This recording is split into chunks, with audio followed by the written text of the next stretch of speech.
My husband gave me 5 pills every night. He said it was for stress, to help me sleep. He watched me take them, every single time. And he wouldn't leave until I was completely out. At first, I thought it was care. Until one night, I woke up. I couldn't move, but I could hear him laughing in the living room with my best friend. And what they said next changed everything. At first, I told myself I was overthinking, that maybe I was just tired, stressed, because everything they said made sense. The doctor visits, the medication, the way he stayed with me every night, it all looked like care. But something didn't feel right, not in a way I could explain, just a feeling, like my body was slowing down, faster than it should. And every time I tried to question it, they had an answer ready, calm, reassuring, too perfect. And that's when I started noticing something else, the way they looked at each other, the pauses, the silence when I walked into a room. Because what I found out was never meant for me to hear. Before I tell you what happened next, I'm curious. Where are you watching this from? And what time is it for you right now? I read every single comment.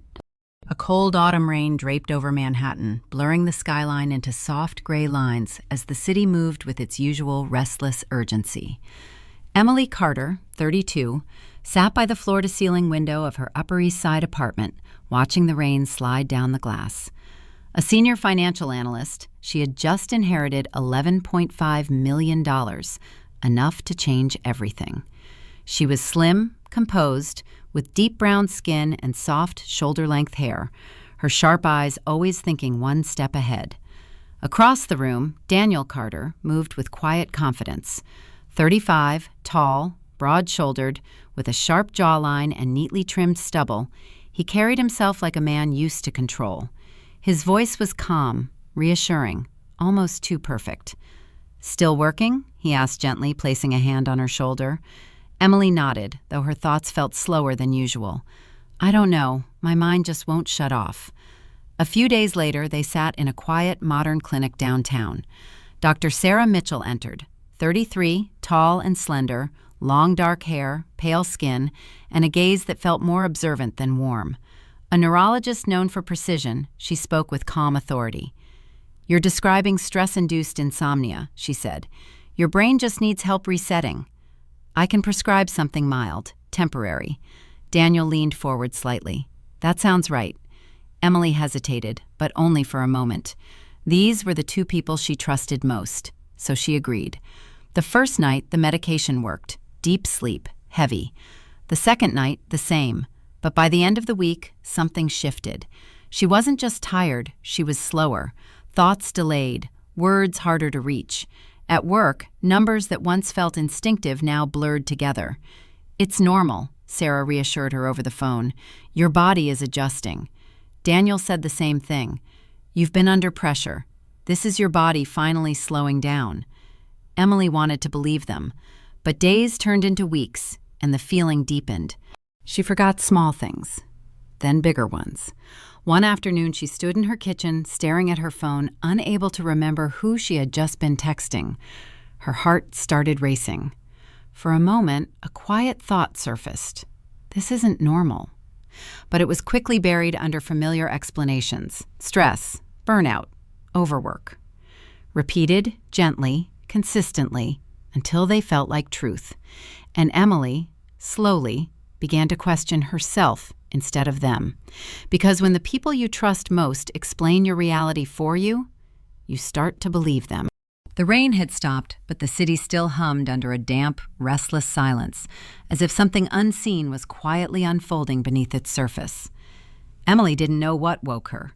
The room was dark, the air still, but something felt different.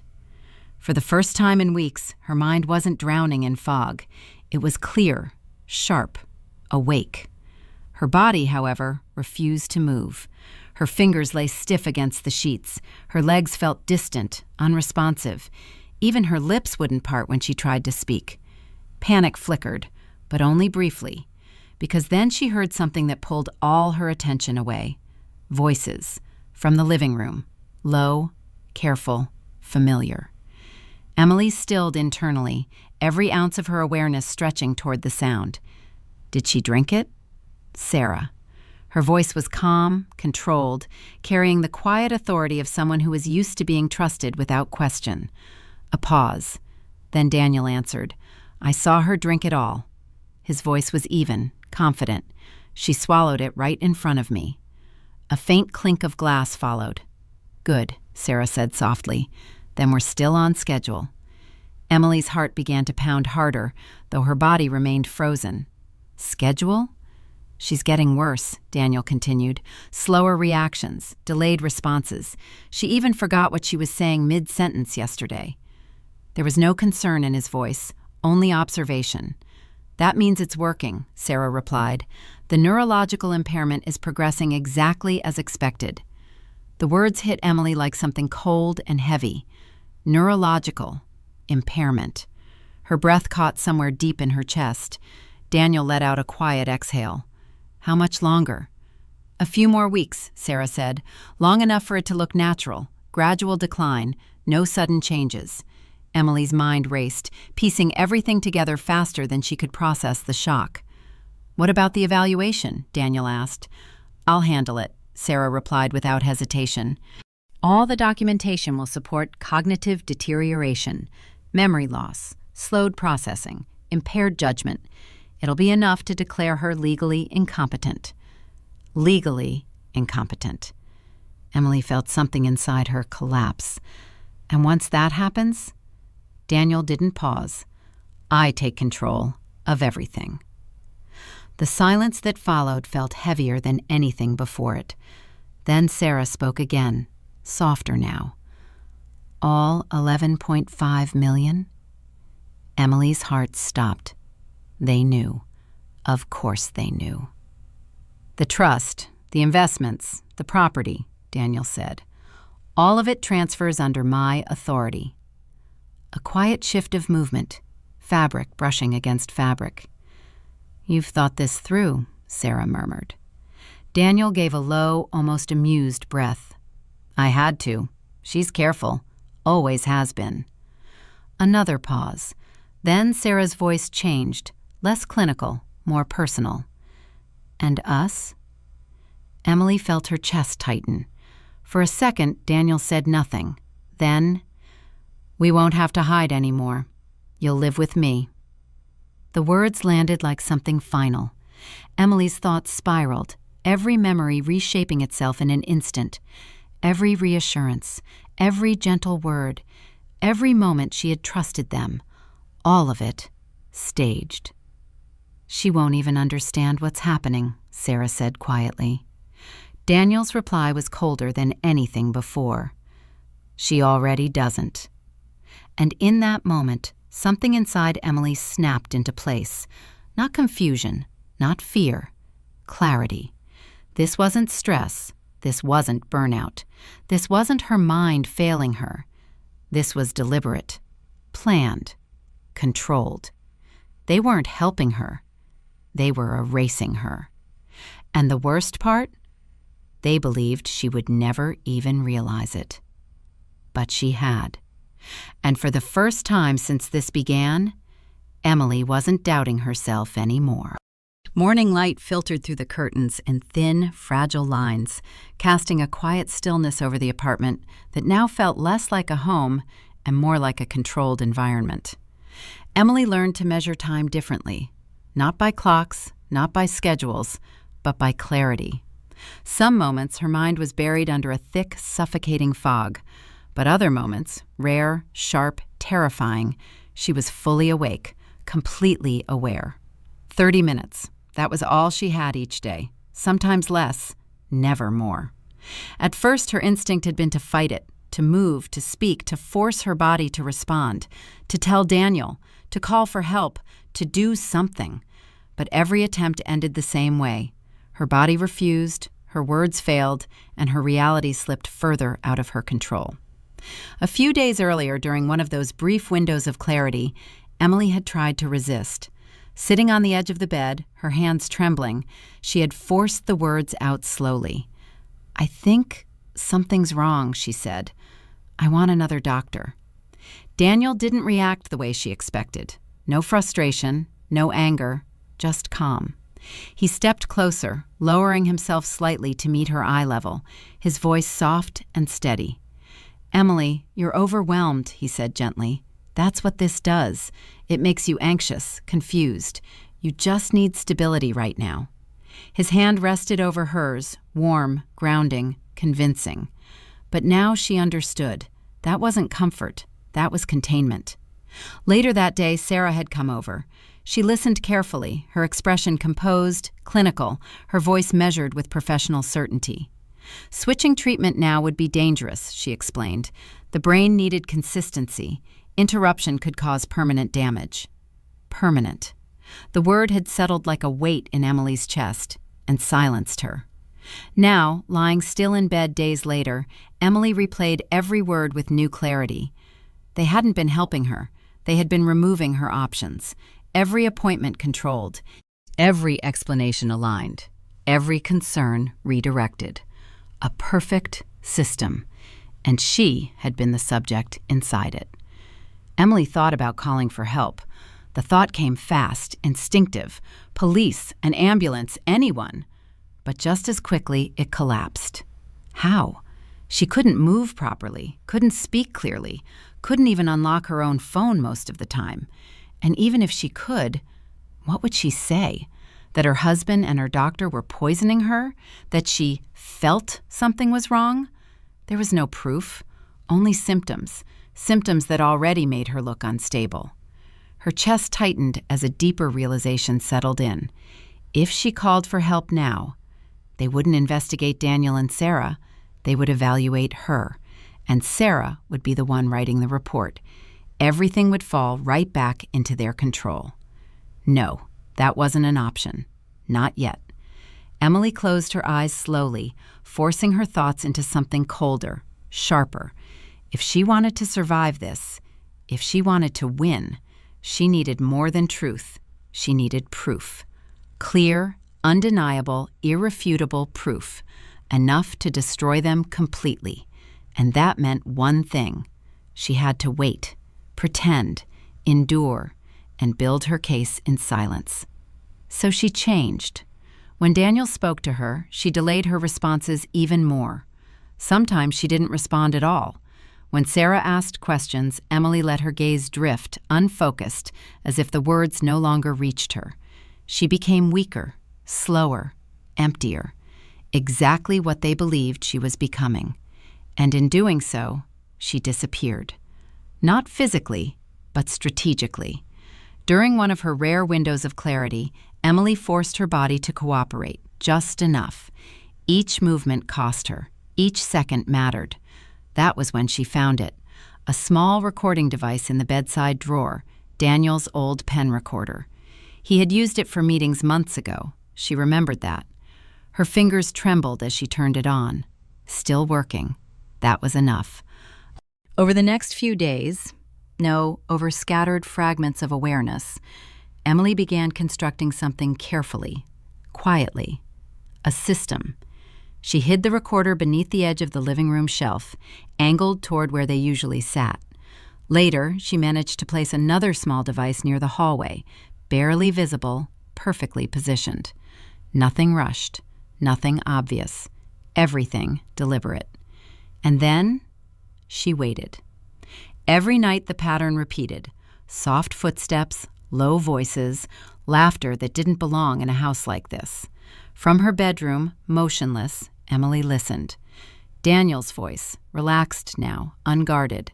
Sarah's voice, lighter, almost playful.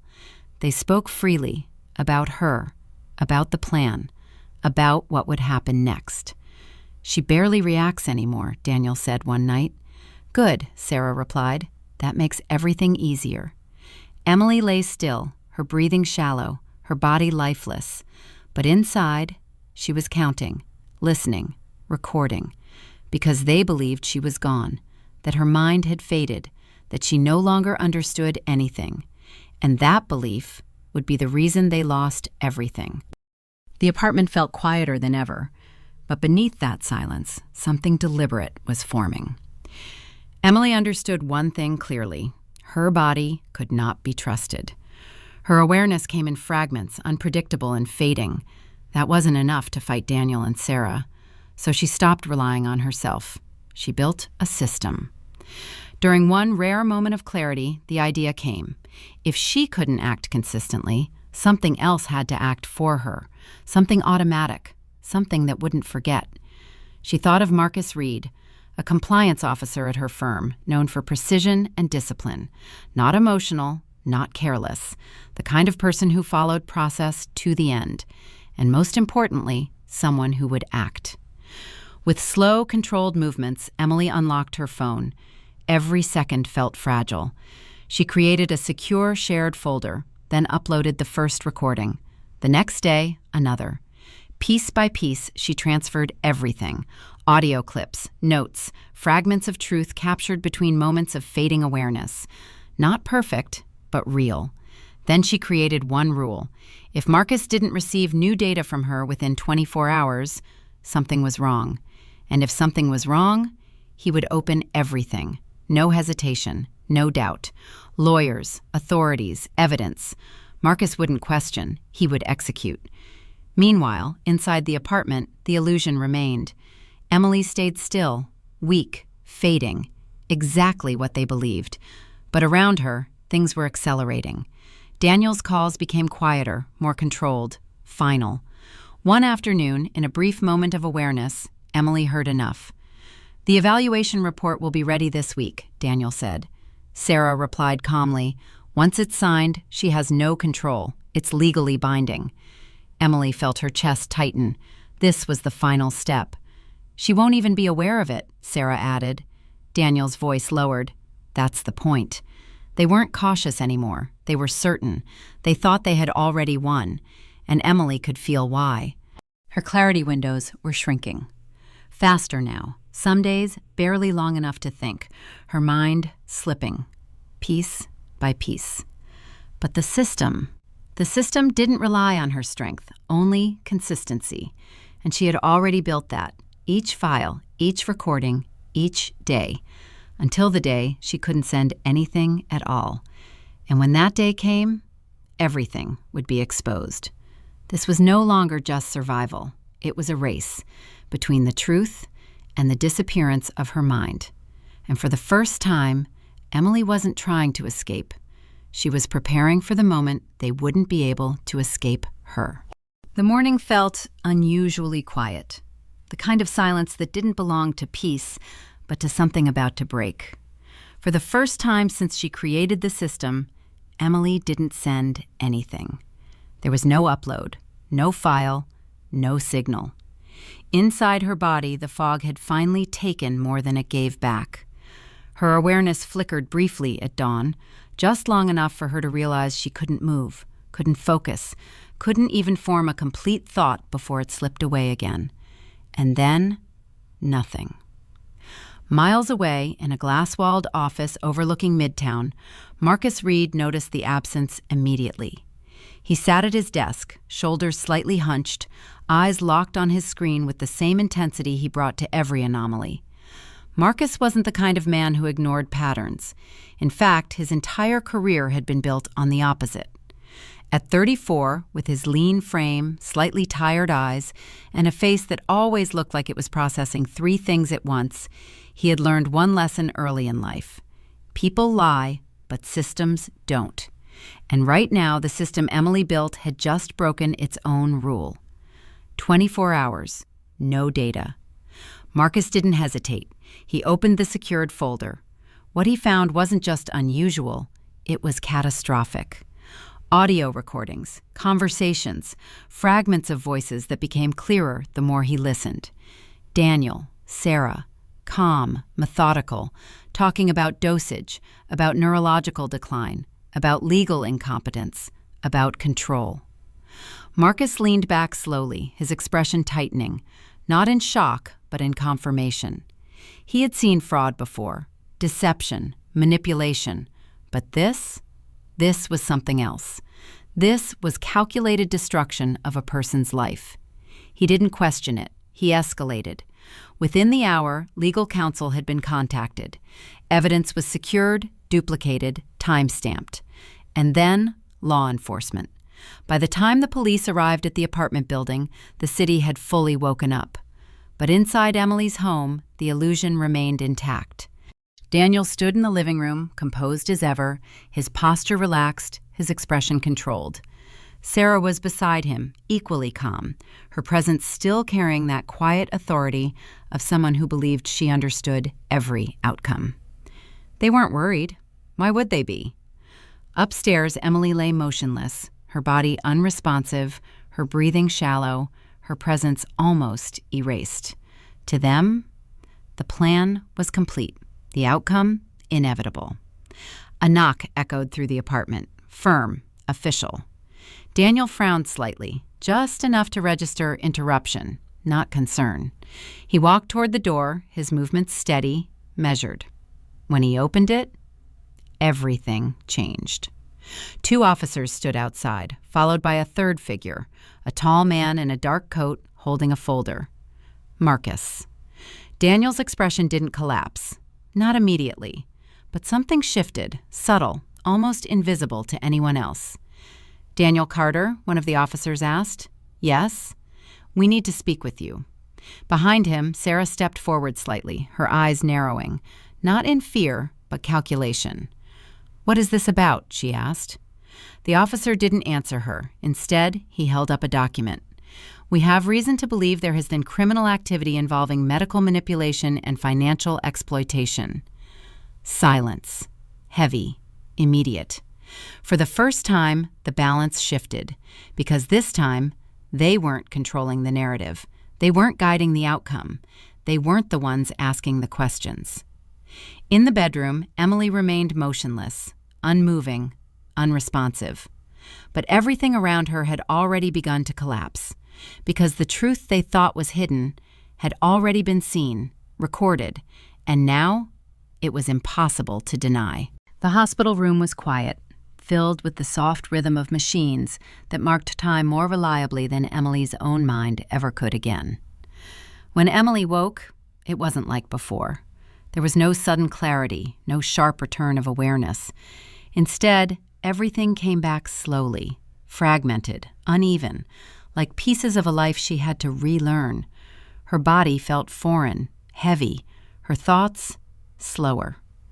A nurse stood nearby, adjusting the IV line with practiced precision. Her name badge read Olivia Grant. She appeared to be in her late 20s, with warm brown skin, tightly curled hair pulled into a neat bun, and calm, steady eyes that carried quiet empathy.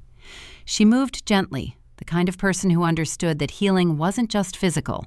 It was fragile, emotional, and easily broken. "You're safe now," Olivia said softly when she noticed Emily's eyes open. Safe. The word felt unfamiliar. Days passed before Emily could fully understand what had happened. Investigators came and went, voices blending together, until one stood out, Detective Aaron Blake.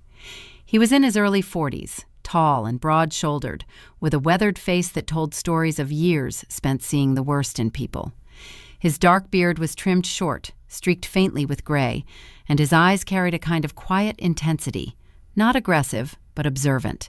The kind of man who didn't rush conclusions, but once he reached one, never let go. He spoke clearly, directly. "We have everything," he told her. "The recordings, the timeline, financial intent, medical manipulation." Emily listened, her mind struggling to keep pace, but the meaning was clear enough. "They're not getting out of this," he added. And they didn't. Daniel Carter was sentenced to 18 years in federal prison. The man who once controlled every detail of her life now sat in a place where control meant nothing.